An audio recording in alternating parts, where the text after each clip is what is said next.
ಇವಾಗ ನನ್ಗೆ ಸ್ವಲ್ಪ ಧೈರ್ಯ ಬಂತು ಗೌತಮಿ. ಯಾವ ವಿಷಯದಲ್ಲಿ? ಇನ್ ನಮ್ಮ ಮಗಳ ಮದ್ವೆ ನಿಲ್ಲಲ್ಲ ಅಂತ. ಆ ಮುಹೂರ್ತ ಯಾವುದೋ ಬೇಗ ಬಂದ್ರೆ 3 ಗಂಟೆ ಬೀಳುತ್ತೆ. ಆವಾಗ ನನಗ್ ಮನಃಶಾಂತಿ ಆಗುತ್ತೆ.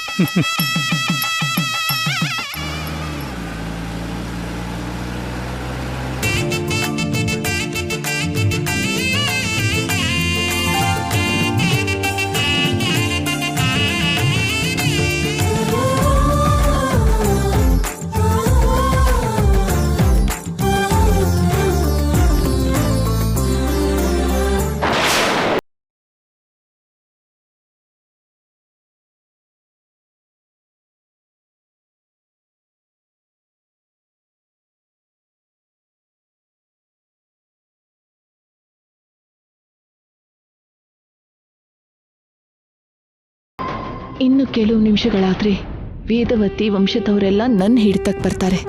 ನಾನು ಜೂನಿಯರ್ ವೇದವತಿ ಆಗ್ತೀನಿ. ಮಹಾರಾಣಿ ಯೋಗ ನನಗೆ ಶುರುವಾಗತ್ತೆ.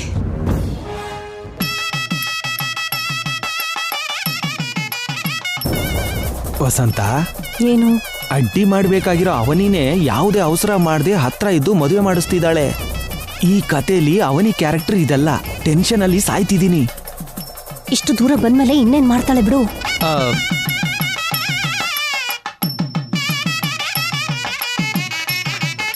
ತುಳಸಿ ಅಂತ ಜಾಕ್ಕ ಇರೋ ಹುಡುಗಿ ನಿಮ್ಮ ಮನೆಗೆ ಸೊಸೆಯಾಗಿ ಬಂದು ಅಮ್ಮನವರಿಗೆ ಪೂಜೆ ಮಾಡಬೇಕು, ನೈವೇದ್ಯ ಸಮರ್ಪಿಸಬೇಕು. ಪ್ರತಿ ವರ್ಷನೂ ನಿಮ್ಮ ಮನೆ ಸೊಸೆ ಈ ಮೂಗುತಿ ಧರಿಸಿ ಈ ಸಂಪ್ರದಾಯವನ್ನು ಮುಂದುವರಿಸಬೇಕು. ಅವರ ನಂತರ ಮತ್ತೊಂದು ತಲೆಮಾರಿಗೆ ಸೇರಿದ ಸೊಸೆ, ನಿಮ್ಮನೆ ಮಕ್ಕಳು, ಹೀಗೆ ತಲೆಮಾರುಗಳು ಮುಂದುವರಿತಾನೇ ಹೋಗಬೇಕು. ಒಂದು ತಲೆಮಾರಿಗೆ ನಾನ್ ಮಾಡ್ಬೇಕಾಗಿರೋ ಪೂಜೆನ ಸೇವೆನ ಮಾಡಿದೀನಿ. ಈಗ ನನ್ನ ಜವಾಬ್ದಾರಿನ ನನ್ನ ಸೊಸೆ ತಗೋತಿದ್ದಾಳೆ. ನನ್ನ ನಂತರ ಅವಳು ಮೂಗುತಿನ ಧರಿಸ್ತಾಳೆ.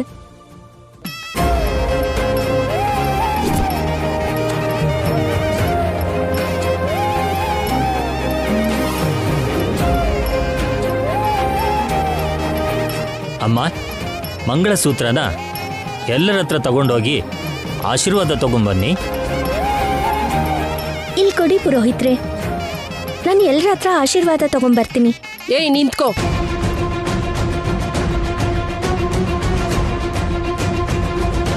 ನೀನ್ ಯಾಕೆ ತಗೊಂಡೆ? ಅಲ್ಲಿಡು. ತಪ್ಪೇನಿದೆ? ನೀನೇನಾದ್ರೂ ನಮ್ಮ ಫ್ಯಾಮಿಲಿ ಮೆಂಬರಾ?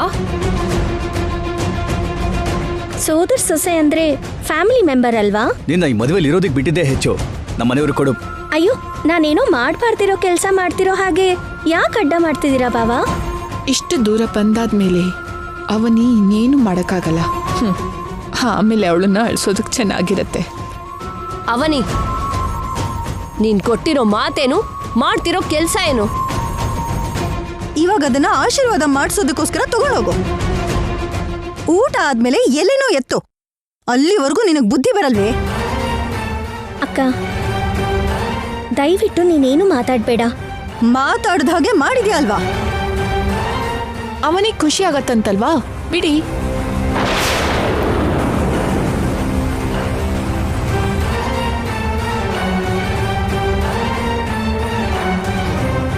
ವಿಷಯ ನನ್ಗಿವಾಗ ಅರ್ಥ ಆಯ್ತು ವಸಂತ. ಏನು? ಅವನಿ ಈಗ ತಾಳಿ ತಗೊಂಡು ಓಡೋಗ್ತಾಳೆ. ಅಲ್ಲಿಗೆ ಮದುವೆ ನಿಂತೋಗುತ್ತೆ.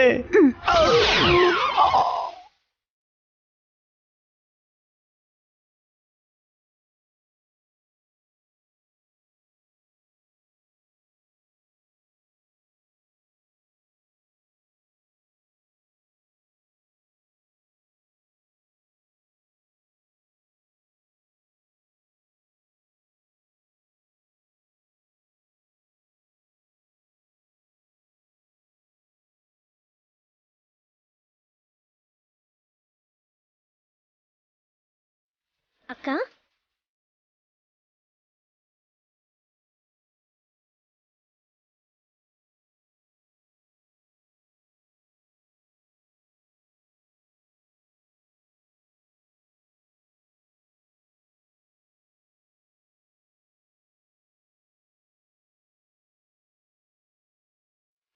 ಮುಹೂರ್ತಕ್ಕೆ ಸಮಯ ಆಯ್ತು. ಮದುಮಗಳ ಕುತ್ತಿಗೆ ತಾಳಿ ಕಟ್ಟಪ್ಪ.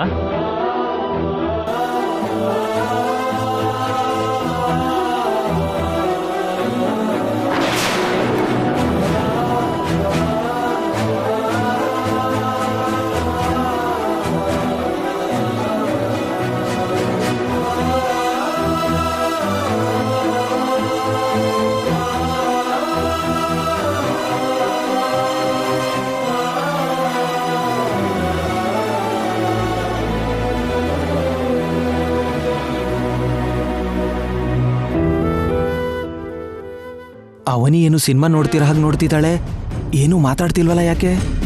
ಈಗ ನಿನ್ ಸಂಕಟ ಏನು? ಈ ಮದ್ವೆ ನಿಲ್ಬೇಕಾ? ಅವನಿ ತಡಿಬೇಕಲ್ವಾ? ನಿನ್ ಬಾಯ್ ಮುಚ್ಕೊಂಡಿರು.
ಏನಾಯ್ತಪ್ಪ? ತಾಳಿ ಕಟ್ಟು.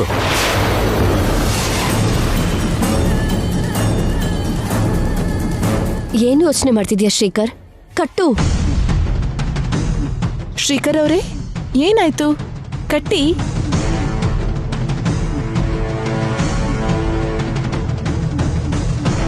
ಲೇ, ಎಷ್ಟು ಜನ ಹೇಳ್ಬೇಕು? ಕಟ್ಟೋ. ಮುಹೂರ್ತ ಮೀರ್ ಹೋಗ್ತಿದೆ, ತಾಳಿ ಕಟ್ಟು ಶ್ರೀಕರ್. ನಾನ್ ಕಟ್ಟಲ್ಲ.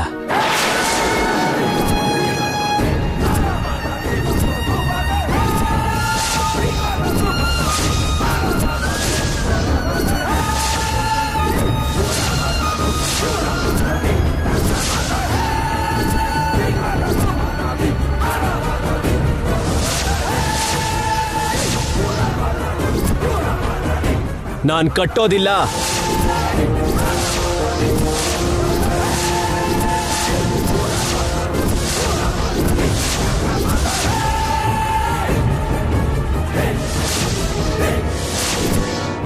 ಶ್ರೀಕರ್, ಇಂಥ ವಿಷಯದಲ್ಲಿ ಏನು ತಮಾಷೆ?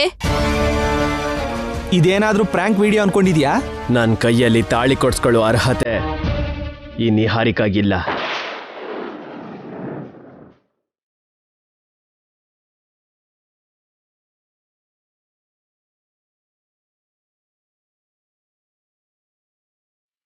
ತಾಳಿ ಕಟ್ಟಿ ನಾನು ಪಾಪ ಮಾಡೋದಿಲ್ಲ.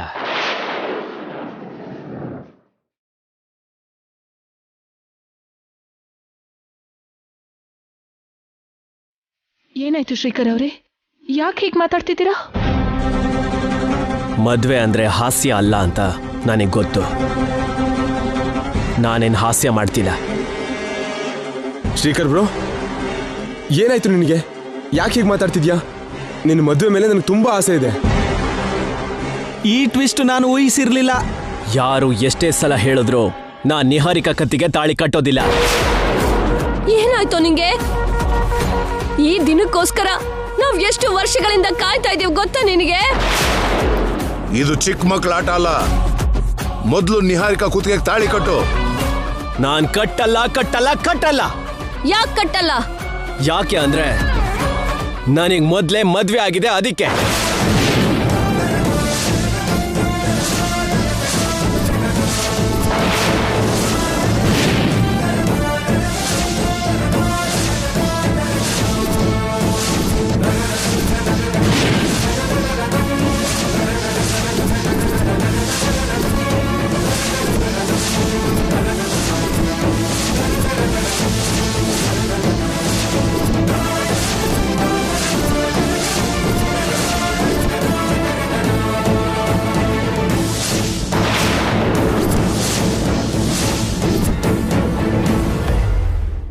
ನಾನ್ ಮೊದ್ಲೇ ಒಬ್ರು ಕತ್ತಿಗೆ ತಾಳಿ ಕಟ್ಟಿದ್ದೀನಿ, ಅದಕ್ಕೆ.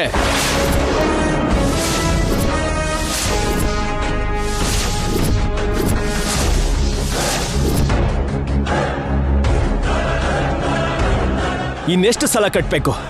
ವೇದವತಿಯವರೇ, ಏನಾಯ್ತು ನಿಮ್ಮ ಮಗನ್ಗೆ? ಯಾಕೆ ಹೀಗೆ ಮಾತಾಡ್ತಿದ್ದಾರೆ?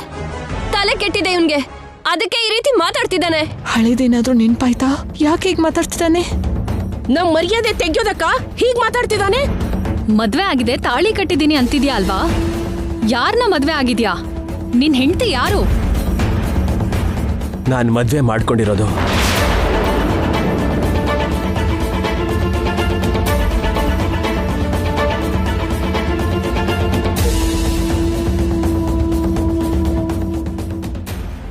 ಅವನಿನ.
ನಾನ್ ತಾಳಿ ಕಟ್ಟಿದ್ದು ಅವನಿಗೆ.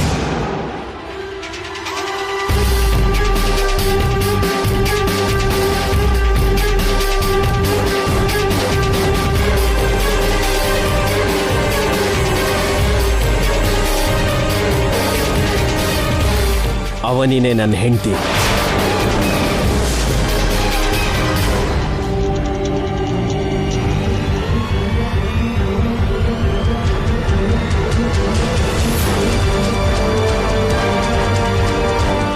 ನನಗೆ ನನ್ನ ಹಳೆ ನೆನಪುಗಳು ವಾಪಸ್ ಬಂತು.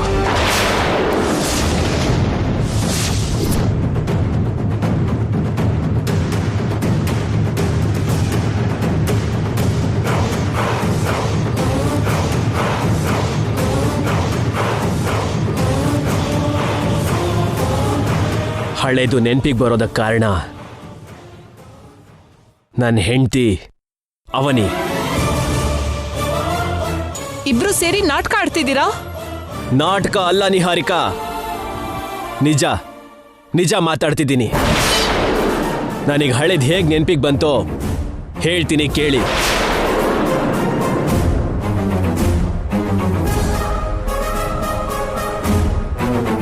ರಾತ್ರಿ ನಾನು ಅವನಿ ದೇವಸ್ಥಾನದ ಹತ್ರ ಭೇಟಿ ಮಾಡಿದ್ವಿ. ಓಂ ಶಾಂತಿ ಶಾಂತಿ ಶಾಂತಿ. ಇಲ್ಲಿಗೆ ಹೋಮ ಕಾರ್ಯಕ್ರಮ ಮುಗೀತು, ನೀವಿನ್ನು ಹೊರಡ್ಬೋದು. ವಿಷಯ ಏನು ಅಂತ ಫೋನಲ್ಲಿ ಹೇಳು ಅಂತ ಹೇಳಿದ್ರೆ ಏನು ಹೇಳ್ದೇನೆ ದೇವಸ್ಥಾನದ ಹತ್ರಕ್ಕೆ ಬನ್ನಿ ಅಂತ ಬೇಡ್ಕೊಂಡಿದ್ದಕ್ಕೆ ಬಂದೆ. ನಾಳೆ ನನಗೂ ನಿಹಾರಿಕೆಗೂ ಮದುವೆ ಇಟ್ಕೊಂಡು ನಾನು ಹೀಗೆ ರಾತ್ರಿ ಸಮಯದಲ್ಲಿ ಬರೋದು ಕರೆಕ್ಟ್ ಅಲ್ಲ.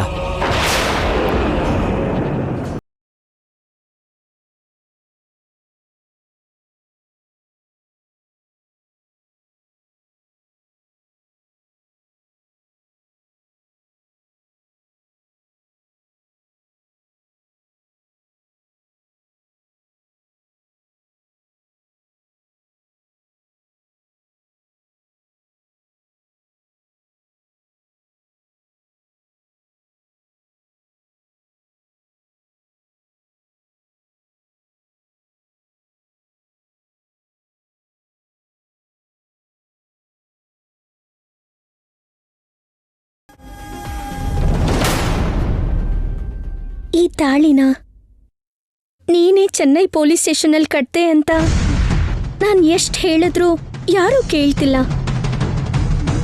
ನೀನು ಹಳೇದೆಲ್ಲ ಮರ್ತಿರೋದ್ರಿಂದ ನಾನು ನನ್ನ ಬಲಾನ್ ಕಳ್ಕೊಂಡಿದ್ದೀನಿ. ನಿಜಾನ ನಂಬಿ ಅಂತ ಎಷ್ಟೇ ವಾದಿಸಿದ್ರು, ಆಧಾರನ ತೋರಿಸಿದ್ರು, ಮುರಳಿ ಅಣ್ಣನಿಂದ ಸಾಕ್ಷಿ ತೋರಿಸಿದ್ರು ನಿಜಾನ ನಿರೂಪಿಸೋದಕ್ಕಾಗ್ತಾ ಇಲ್ಲ.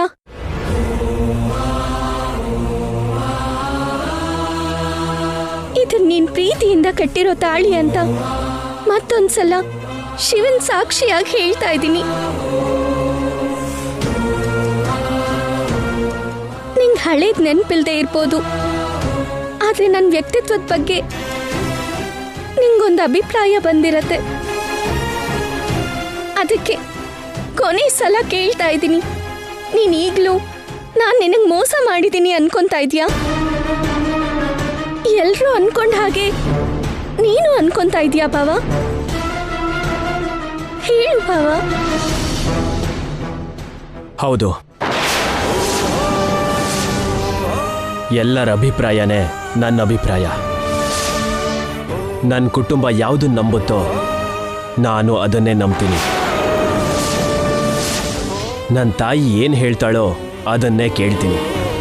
ನಿನ್ನ ಬಗ್ಗೆ ನಾನು ಊಹಿಸ್ಕೊಂಡಿರೋದಕ್ಕೂ ನೀನು ಮಾಡ್ತಿರೋದಕ್ಕೂ ಸಂಬಂಧನೇ ಇಲ್ಲ. ನೀನು ನಮ್ಮೆಲ್ಲರಿಗೂ ಮೋಸ ಮಾಡಿದ್ಯಾ. ನಾನು ನಿಹಾರಿಕಾಗ್ ಸಿಗ್ದಿರೋ ಹಾಗೆ ಮಾಡೋದಕ್ಕೋಸ್ಕರ ಪ್ರಯತ್ನ ಮಾಡ್ತಿದ್ಯಾ. ಸರಿ, ಇದೇ ನಿನ್ ಕೊನೆ ಮಾತಾ ಭಾವ? ಹೌದು, ನೀನು ಎಷ್ಟೇ ಸಲ ಕೇಳಿದ್ರು ಇದೇ ನನ್ನ ಮಾತು. ನನ್ನಿಂದ ನಿನಗೆ ಉತ್ತರ ಸಿಕ್ತು ಅಲ್ವಾ? ಈ ವಿಷಯದ ಬಗ್ಗೆನೇ ಮಾತಾಡಬೇಕು ಅಂತ ಕರ್ದೆ ತಾನೆ? ಇನ್ನಾನು ಹೊರಡ್ಬೋದಾ? ಒಂದ್ ನಿಮಿಷ ಭಾವ. ಇನ್ನೇನು? ನನ್ ಮಾತಿಗೆ ಗೌರವ ಕೊಟ್ಟು ನಂಗೊಂದ್ ಕೆಲ್ಸ ಮಾಡ್ಕೊಡ್ತೀಯಾ? ಏನು? ಇದನ್ ನೀನ್ ಕಟ್ಟಿಲ್ಲ ಅಂತಿದ್ಯಾ ಅಲ್ವಾ? ಇದನ್ನ ನಿನ್ ಕೈಯಾರೆ ತೆಗೆದ್ಬಿಡು.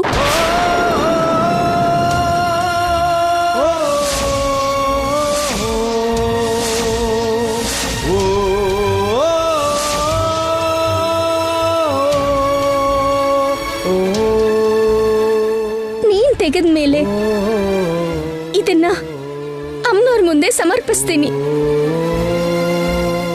ನಾಳೆಯಿಂದ ನನ್ ಮುಖಾನು ನಿನಗ್ ತೋರ್ಸಲ್ಲ. ಇನ್ನು ನಿನ್ ಜೀವನದಲ್ಲಿ ನಿಮ್ ಮನೆ ಒಳಗೂ ಬರಲ್ಲ. ಸೋದರತ್ತೆ ಕುಟುಂಬನ ಶಾಶ್ವತವಾಗಿ ದೂರ ಮಾಡ್ಕೊಂತೀನಿ. ಅವಶ್ಯಕತೆ ಬಂದ್ರೆ ನಾನು ನನ್ನ ಕುಟುಂಬ ಈ ಊರಿಂದಾನೇ ಹೊರಟೋಗ್ತೀವಿ. ತೆಗೆದ್ಬಿಡು ಬಾವ, ತೆಗೆದ್ಬಿಡು.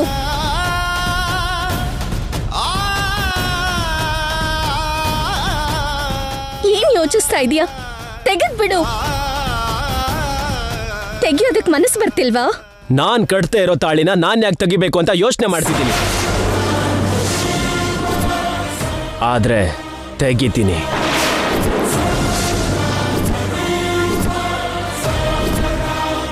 ಯಾಕೆ ಅಂದ್ರೆ ಇದನ್ನ ತೆಗೆದ್ರೆ ತುಂಬಾ ಪ್ರಾಬ್ಲಮ್ಗಳಿಗೆ ಸೊಲ್ಯೂಷನ್ ಸಿಗತ್ತೆ.